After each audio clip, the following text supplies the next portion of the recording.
Dan kembali lagi bersama kami di Gibrande. Kali ini ada beberapa kabar yang paling menyita perhatian adalah insiden pengiriman paket misterius yang berisi kepala babi ke kantor Tempo. Tentu saja ini dapat dinarasikan kemana saja, termasuk kepada framing yang mengarahkan kepada Prabowo Subianto yang tidak senang dikritik karena memang background militer Prabowo Subianto seolah dijadikan alat untuk orang-orang yang tidak suka dengan Presiden Prabowo Subianto untuk mencari kelemahan dan mencari kesalahannya. Padahal tidak terbukti siapa yang mengirim kepala babi tersebut. Namun framing jahat seolah sudah mengarah kepada kubu pemerintahan Presiden Prabowo Subianto dan Gibran Raka Buming Raka. Dan tentu saja kita semua tahu bahwa yang ditulis dan yang dicetak yang diedarkan oleh redaksi Tempo, kebanyakan bahkan hampir semuanya adalah berisikan kritikan kepada pemerintah. Kita ini hidup di negara demokrasi, negara yang memang menjunjung tinggi kebebasan berpendapat. Tentu saja untuk hal kritik kita sangat terbuka. Dan kata Pak Presiden Prabowo Subianto pun sebenarnya pemerintahannya sangat-sangat terbuka dengan kritikan. Jadi tentu saja framing-framing yang mengarah kepada pemerintah yang memang melakukan teror-teror tersebut tentu saja tidak dibenarkan. Bahkan ada salah satu netizen yang berpikir bahwa jangan-jangan mereka sendiri pengirim kepala babi tersebut kemudian direkam dan diposting. Tentu saja ini segala kemungkinannya bisa terjadi karena memang tidak ada bukti dari siapa pengirim misterius tersebut. Kan namanya juga misterius. Namun bagaimana langkah hukumnya? Jika itu dipandang sebagai teror, maka redaksi Tempo berhak penuh meminta perlindungan kepada Kepolisian Republik Indonesia. Dan kalau saya tidak salah baca, Tempo telah melaporkan peristiwa tersebut kepada kepolisian. Namun ada yang menarik dari istana, dari Hasan Nasbi yang ditanyakan bagaimana komentarnya terkait pengiriman kepala babi ini ke kantor Tempo. Hasan Nasbi mengatakan bahwa ya dimasak saja, tentu saja itu sebuah bercandaan ya. Karena memang beliau memandang, bukan tidak peduli atau apapun itu, ketika isu seperti ini ditanyakan kepada pemerintah, ya pemerintah juga tidak bisa berkomentar, istana juga tidak bisa berkomentar. Karena bagaimanapun juga kita harus melihat peristiwa ini apakah sebagai teror atau sebagai apapun itu. Kiriman kepala babi Ini dinilai terus apa yang terjadi pas dikirim itu, apa yang terjadi? Ini semacam ancaman kepada teror para kepada pers. kebebasan pers, Pak. Udah dimasak aja. Kalau kepala babi Udah mah dimasak, dibangkai, Pak. Udah. dimasak aja. Ada juga Tanggapan anggapan jadi ancaman pembunuhan gitu, Pak. Gimana Pak responnya, Pak? Enggak lah, saya lihat dari media sosialnya Francisca yang wartawan Tempo itu, dia justru minta dikirimin daging babi. Itu kan semacam jokes aja. Iya, sama artinya dia nggak terancam. Dianggap remeh oleh bangsa manapun di dunia, termasuk terutama di hal-hal seperti olahraga. Saudara-saudara sekalian,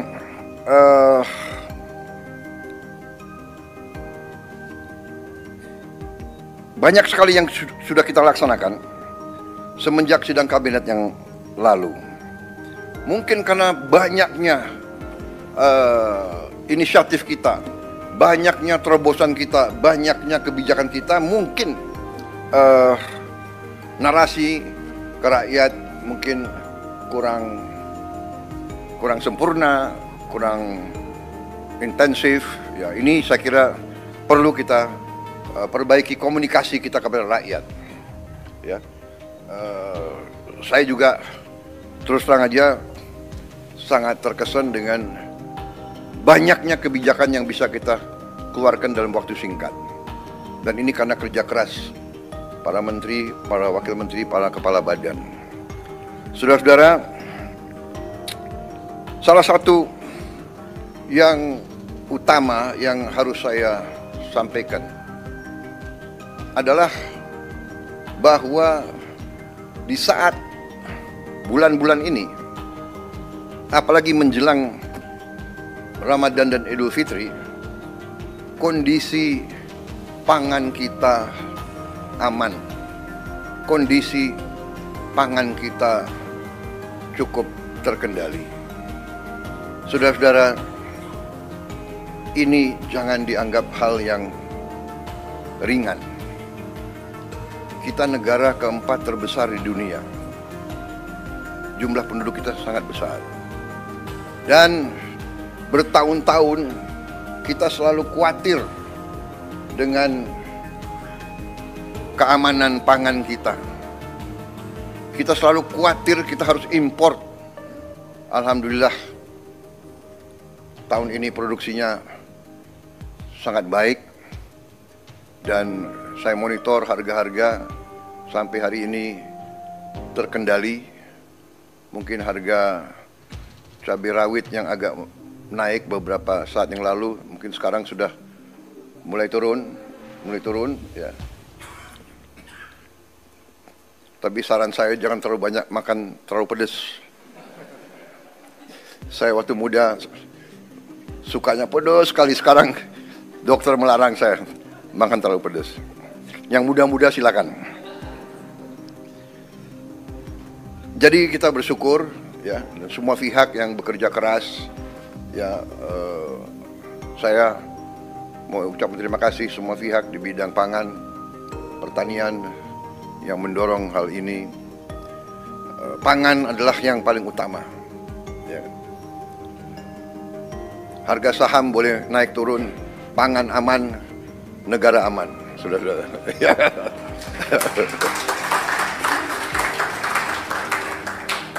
Saya lihat yang stres harga saham turun hanya beberapa orang di antara kalian.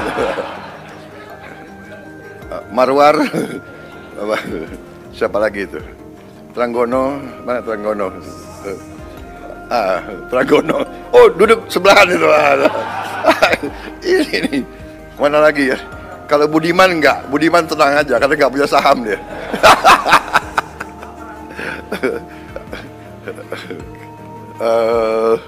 Siapa lagi ya? Amran. Enggak, dia nggak main saham dia. Dia nggak main saham. Siapa lagi ini? Rosan udah botak jadi nggak apa-apa dia. Jadi demikian saudara-saudara. Kemudian kita juga boleh sekarang mulai bangga makan bergizi gratis sudah menjangkau 38 provinsi dan sekarang sudah 2 juta penerima manfaat. Hanya ini masih belum sebetulnya memuaskan saya, tapi saya mengerti Kepala Badan Gizi Nasional sudah bekerja dengan seluruh jajarannya. Ini sudah paling cepat yang kita bisa laksanakan. Dalam Januari, Februari, Maret, dalam 3 bulan mencapai 3 juta penerima manfaat. Hanya masalahnya kalau saya datang ke suatu desa atau suatu tempat, orang tua yang nanya, Pak, kami di sini belum terima makan bergizi. Jadi ini sesuatu yang mengusik hati saya. Mereka dengar di desa sebelah sudah, dia dengar di sekolah sebelah sudah, dia belum bisa. Saya sampaikan, Bu, kita berusaha sekeras tenaga, tapi kita tidak mungkin seketika, negara kita sangat besar. Mohon sabar. Tapi saya minta ya, Kepala BGN dengan semua jajaran berpikir inovatif, kreatif. Bagaimana kalau bisa kita percepat? Apa pakai sistem hibrida atau bagaimana? Ya, karena kasihan rakyat kita sangat membutuhkan dan mengharapkan. Tapi terima kasih, apapun terjadi, ini suatu prestasi yang luar biasa. Saya terima surat-surat dari pimpinan-pimpinan dunia. Mereka bahkan mau belajar dari kita. Banyak kunjungan dari pimpinan-pimpinan negara lain. Mereka bilang salah satu yang mereka ingin belajar dari kita adalah makan bergizi. Padahal kita baru mulai. Ya, mereka menganggap bahwa kita salah satu yang paling serius dan paling besar usaha kita menangani ini. Kemudian salah satu yang luar biasa juga, kita berani meluncurkan Badan Pengelola Investasi Danantara Indonesia. Konsolidasi semua kekuatan ekonomi yang dimiliki pemerintah Indonesia, semua dana, semua aset BUMN kita konsolidasikan. Kita ingin mengelola dengan sebaik-baiknya setransparansi mungkin dengan akuntabilitas yang sangat tinggi. Saya beri petunjuk kepada pimpinan Danantara, kalau perlu keputusan-keputusan itu diambil secara hati-hati, dan kalau perlu tidak perlu terlalu cepat. Ini adalah kekayaan anak dan cucu kita, harus dijaga dengan baik. Dan untuk itu saya minta pengawasan, oversight, penilaian risiko sangat berlapis-lapis. Dan saya minta tokoh-tokoh masyarakat ikut mengawasi. Dan saya tegaskan bahwa setiap saat pekerjaan dan semua kebijakan Danantara ini harus bisa diaudit, harus bisa diawasi, harus bisa dipertanggungjawabkan setiap saat oleh siapapun yang menginginkan. Saudara-saudara, tapi ini saya kira adalah terobosan sangat besar. Dengan demikian saya yakin manajemen semua aset di bawah Danantara akan lebih baik, karena kita akan pakai manajemen yang berstandar internasional. Juga dengan beberapa penasihat-penasihat tingkat internasional kita ingin mengajak. Saya juga melihat bahwa kita sudah mulai meluncurkan program cek kesehatan gratis untuk setiap warga negara. Ini sudah mulai di roll out dan sudah berjalan. Saya kira ini juga salah satu terobosan saya kira di dunia, saya kira ya, Menteri Kesehatan ya. Tidak semua negara punya program seperti ini. Kemudian kita juga mengeluarkan peraturan pemerintah nomor 8 tahun 2025, yaitu kewajiban menyimpan devisa hasil ekspor sumber daya alam di dalam negeri bagi semua perusahaan yang menerima kredit dari bank pemerintah dan yang menggunakan aset milik negara bersifat HGU atau HTI atau hak pakai. Itu adalah aset negara, dia terima, dia manfaatkan aset negara, dia terima kredit, dia wajib hasil usahanya harus disetor di Republik Indonesia 100% dan minimal waktu 1 tahun. Ini saya diberi laporan kalau sudah berjalan ini akan menambah devisa kita 100 miliar dolar 1 tahun. Karena ini mulai berlaku 1 Maret, jadi mungkin tahun ini baru sekitar 80 miliar dolar yang akan masuk. Jadi saya ucapkan terima kasih semua pihak yang berhasil sampai Danantara Indonesia diluncurkan. Tadi Danantara cek kesehatan juga sudah berjalan dengan baik, devisa hasil ekspor juga berjalan. Kemudian kita juga sudah putuskan kemarin saya resmikan juga peluncuran bank emas pertama di Republik Indonesia. Kita memiliki cadangan emas ke-6 terbesar di dunia. Ke-6 terbesar di dunia. Tapi kita baru punya bank emas baru tahun ini. Berapa minggu lalu saya resmikan.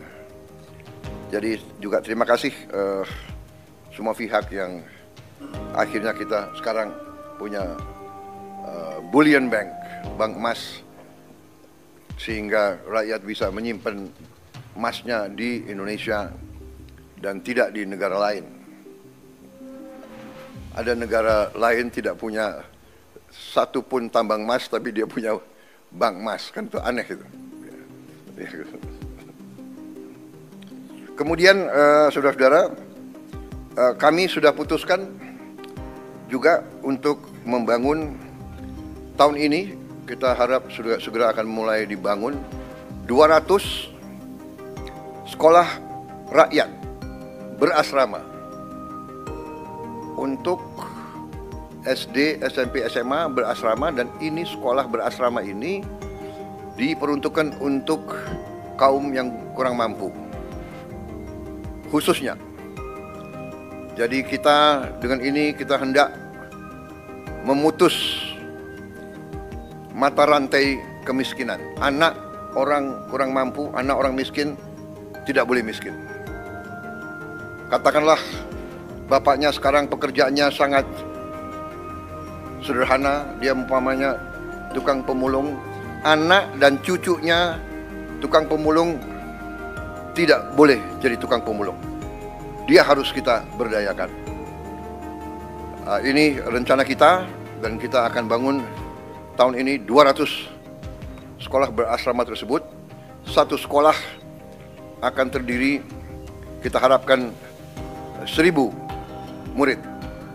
Mungkin tahun-tahun pertama akan belum sampai 1000, tapi nanti saya berharap ya Menteri Sosial, Menteri Dikdasmen, mungkin berapa, dalam 6 bulan bisa mencapai 1000 murid masing-masing sekolah. Bisa. Hah? Tahun 4? Tahun depan? Tahun depan ya? Tanggal berapa? Coba dicatat. Loh, ini harus bertanggung jawab itu ya. Rakyat minta hasil yang cepat, saudara-saudara. Ya, ini sangat penting, dan yang akan segera kita resmikan 53. Yang segera mungkin 3 bulan ini bisa kita resmikan 53 sekolah. Ternyata Kementerian Sosial sudah punya gedung-gedungnya, sudah punya arealnya, jadi tinggal kita renovasi sedikit. Kita ingin segera 53, sisanya yang 147 akan segera menyusul. Kita harap tiap tahun 200, sehingga dalam 5 tahun kita minimal akan punya 1 sekolah berasrama di tiap kabupaten. Dan itu harus di tempat-tempat di mana terdapat kantong-kantong kemiskinan. Kita ingin memutus rantai kemiskinan. Kita ingin menghilangkan kemiskinan dalam waktu secepat-cepatnya. Dan ini saya yakin bisa kita kerjakan. Nanti Menteri Koordinator Perekonomian, kemudian Menteri Keuangan, kemudian nanti mungkin Menteri Sosial akan sedikit kasih penjelasan singkat, termasuk juga saya minta Ketua LPS menyampaikan kondisi ekonomi secara umum, sehingga kita dapat gambaran real apa yang telah kita kerjakan, dan kita akan nanti dapat bayangan betapa besar upaya bangsa Indonesia untuk memberi kesejahteraan kepada rakyatnya.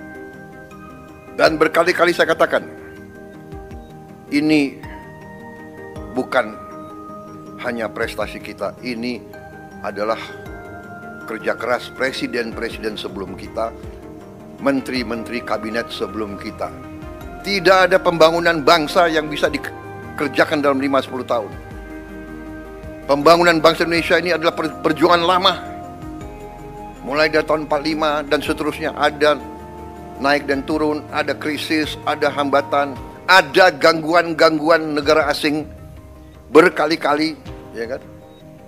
Kita tidak mau nyalahkan siapapun, tapi kita sering diganggu. Kita harus sekarang belajar dari sejarah.